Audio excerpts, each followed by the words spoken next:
نمبر یو پکار خدا و چې مونږ په پنچین هم بر باندې وي دا زنګ د پاره د شرم خبره ده مونږ د پاره په ګیلاس اوبو کې د ډوبېدو خبره ده چې زمونږ عدلیه په 139 نمبر ده مونږ به انصاف ته چا نه غواړو خو د عدلیلونو کې 10,000 ورکر چې کوم دي دا نن سبا په جیلونو کې پروت دی نو د مشرانو چې کوم مډر دی مونږ په هغې عمل کوو او مشران دې ووایي چې بهي تاسو راوځئ احتجاج کوو جلسه کوو چې مونږ راونوتو بیا دې ووایي چې پی ټي آی والا دلګان دي نران نه دي او نشي راوتی در علي محمد خان صاحب چې افټر جیل د هغې سره ستاسو ملاقات شوی او د هغې حوصلې چې دي د اوسه پورې هغه شان د بحال دي که کمزوري کېږي لګیا دي او دا راته وایي چې علي محمد خان خو چېرته دا امید نشته چې هغه به هم پریس کانفرنس دا راته ووایه علي محمد خان صاحب ګرفتار کړی دی دا یې په حقه ګرفتار کړی که نه په ناحقه ته څه وایې تاسو خو میډیا والا یې علي محمد خان څه چل کړی علي محمد خان چې ګیر کړی اول په 3 MPO کې 3 MPO قانون ختم شو بیا چې کوم دی اول یې ډیالي ته بوتلو ډیالي نه جیلم ته بوتلو جیلم نه ګرانو عزتمندو په دې ټایم باندې موږ سره موجود دی ریاض خان چیرمین پی ټي آی او ګورو د دوی سره خبرې اترې کوو چې د ډېر لیډرشپ سافټویر اپډیټ کیږي ستاسو سافټویر اپډیټ شوی دی که نه جی بسم الله الرحمن الرحیم انسان چې کوم دی د الله پاک پیدا کړی دی الله پاک په زنګ سافټویر یې اپډیټ کوي د دوی دومره زور نشته چې زنګ سافټویر یې اپډیټ کړي ځکه چې مرګ او ژوند چې کوم دی دا الله په لاس کې دی پیدا کړي هغوی او مرګ به هغه راولي نو داسې یو طاقت نشته چې زنګ سافټویر یې اپډیټ کړي او تا پښتانه ولیدل چې د پښتنو سافټویر یې چې اپډیټ کړي چې اپډیټ نه کړي هغه خلک چې کوم په دغه سره راغلی او د عمران خان سره یې کېنولی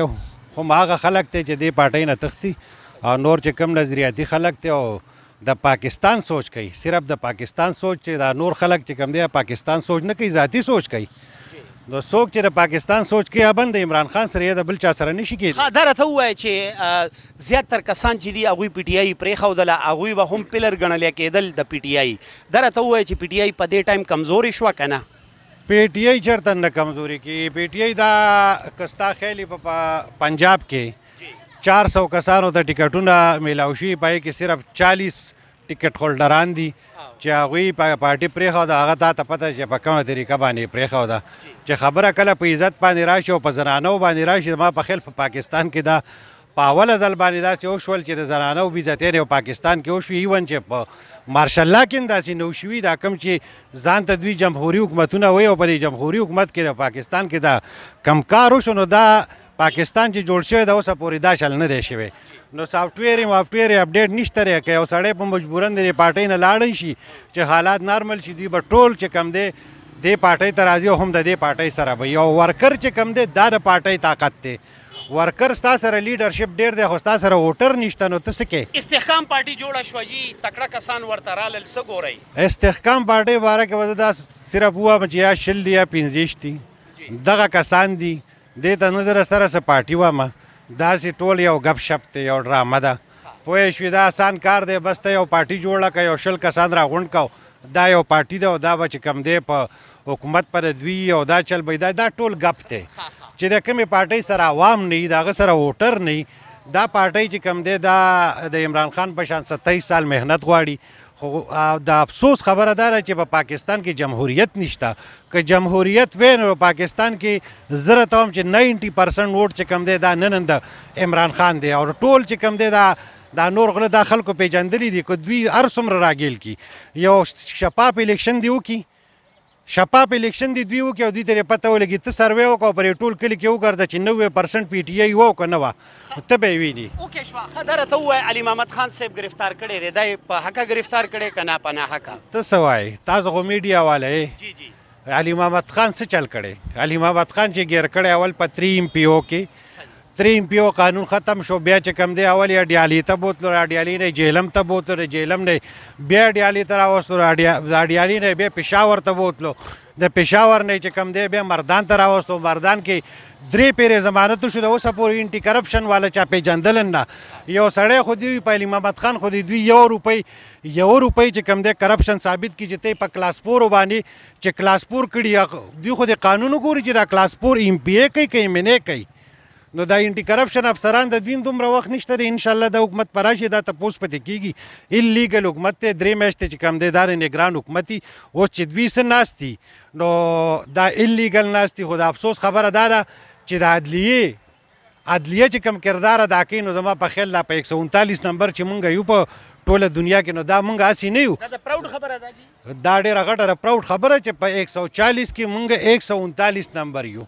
په کار خو دا و چې مونږ په 55 نمبر باندې وی. دا زنګ د پاره د شرم خبره ده، مونږ د پاره په ګیلاس اوبو کې د ډوبېدو خبره ده چې زمونږ عدلیه په 139 نمبر ده. مونږ به انصاف ته چا نه غواړو، خو د عدلیې نه به یې غواړو. عدلیه هم دغه شان کول غواړم. مونږ جی ډېر پراود په دې کوو چې مونږ ایز ا بینګ مسلم او دا پاکستان چې دی دا چې جوړ شوی دا د اسلام په نوم جوړ شوی، نو پکار دی چې زمونږ عدلیه په فرست نمبر وي او نان مسلم بیا چې دی هغوی مونږ کاپي کولې، نو دا کار الټ نه دی روان. نو نوم خو په پاکستان اسلامي پروت دی، خو قانون چې کوم دی دا له لاډ میکاله دی. اسلامي قانون نشته. که اسلامي قانون رالی نو نن په افغانستان کې وګوره یو کټپوتلی حکومت دی، خو په افغانستان کې خو یو سړی دومره لږه معمولي غلا وکړي چې د هغه سره څه کوي. خو د افسوس خبره دا ده زمونږ د هر یو شیز چې کوم دی دا په کاغذونو کې دی، په دې باندې عمل نشته. عمل چې په دې باندې وشو قانون شته. نن ستا نګران حکومت ناست دی، 3 میاشتې د هغوی ټایم دی او هغه اوس هم ناست دی او عدلیې د اوسه پورې هغوی له سزا ورنه کړه، حالانکې د دې لپاره یا سزا پانسي ده یا عمرقید دی. بلې خبرې له راځم دا راته ووایې جي چې په کې پي کې دا کم کینډیډیټس کم ایم پی ایس کم ایکس منسټرز چې نیول کیږي د دوی قصور ولي دوی کم غلطیانې کړي کم قصورونه یې کړي چې د هغوی ګرفتاریانې کیږي او آیا دا په حقه کیږي که نه په حقه؟ د هغوی خو ګناه د ټولو نه غټه دا ده چې هغه د پی ټي آی سره دي، عمران خان سپورټ کوي، پاکستان سپورټ کوي. د ټولو نه غټه دا ګناه ده او زمونږ خو یو کلیر میسیج دی که زمونږ ایم پی ای که د بل چا ایم پی ای که د بل چا ایم این ای خو چې دی کرپټي نو مونږ وایي راونیسئ او ګیره کوي جیل ته یې واروت. خو چې یو سړی د عمران خان سره دی بس هغه چې کوم دی هغه ګناهګار دی، خو چې یو پریس کانفرنس وکړي نو بیا نه هغه ګناهګار دی نه هغه ګناه کړی هېڅ نشته. بیا نه یې چې تاسو هم جلد پریس کانفرنس ته را روان یئ سوال نه پیدا کیږي او نه زه دومره غټ سړی یم چې په ما باندې پریس کانفرنس وکړي. اف آی آر راباندې شوی دی او انشاءالله قانوني چې کومې لارې دي هغه مو اختیار کړي دي. پچې باندې مو تاریخ دی، پچې به ورځو او نه یېرېږو ځان قانون ته په حواله کړی چې عدلیه را سره څه کوي. نو بالکل که جیل ته مو لیږي او که کور ته مو رالیږي هغې ته بالکل رډي ناست یو. داسې دا راته ووایه چې علي محمد خان صاحب چې آفټر جیل د هغې سره ستاسو ملاقات شوی او د هغې حوصلې چې دي دا اوسه پورې هغه شان د بحال دي که کمزوري کېږي لګیا دي او دا راته وایي چې علي محمد خان خو چېرته دا امید نشته چې هغه هم پریس کانفرنس کوي. یاره که هغه پریس کانفرنس کولی دا 50 ورځې جیل به یې نه تېره، خو هغه حوصلې ښه اوچتې دي، پیغام یې راځي، ملګري سره ملاقاتونه کوي او انشاءالله هغه الله والا سړی دی، هغه نه په جیل کې تنګېږي، خپل د قرآن سبق وایي هلته او خپل مونځ اودس کوي. دا چې دا کم کرپټ او فایلونه ورته کېدي چې به دوی کرپشن کړی دی نو هغه خلک په یوه ورځ کې به پریس کانفرنس کوي. خو چې کم کرپټ نه دي او دوی سره د چا څه نشته فایلونه یې نشته نو هغه خلک پریس کانفرنس نه کوي. نو هغوی دوی چې کم دی غیر قانوني طور په جیلونو کې ارتولي دي او تنګوي چې به دوی دا پارټي پرېږدي. ریاض بهی بلې خبرې له راځمه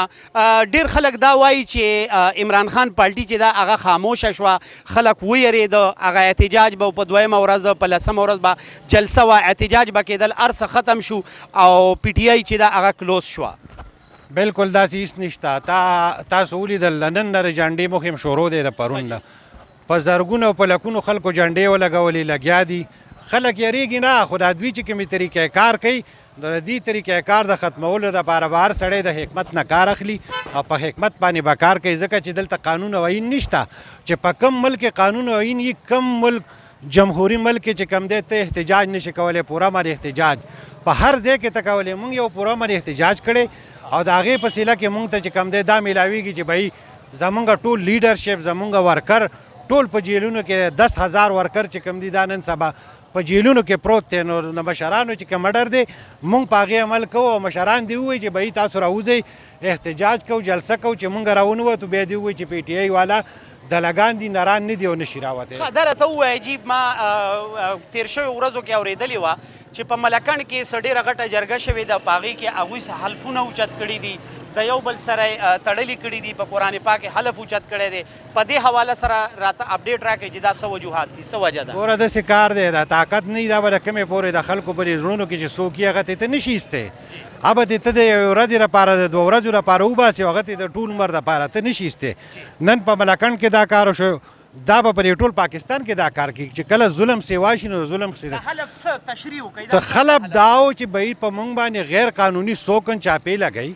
نو مونږ به چې کم دی هم د هغوی په کورونو ورځو غیر قانوني چې څوک چاپی لګی خلک هم په دغه خبره و خل یو لیګل خبره وه خو ستا په ملک آئین نشته قانون نشته که ته خبره کې نن سبا پی ټی آی والا چې کم دی دوی د ملک دشمنان کړي دي چې کم ځای کیندي بس راګیرئ او جیلونو ته یې وردننه کوي نه ایف آی آر شته نه څه بل څه قانون شته نو په دې وجه هغوی خلف اوچت کو دا خو نن په ملکنډ کې وشو دا به په ټول پاکستان کې کیږي او دا د دې ظلم بدله به یو ورځ چې کم دی دا عوام اخلي د دې نه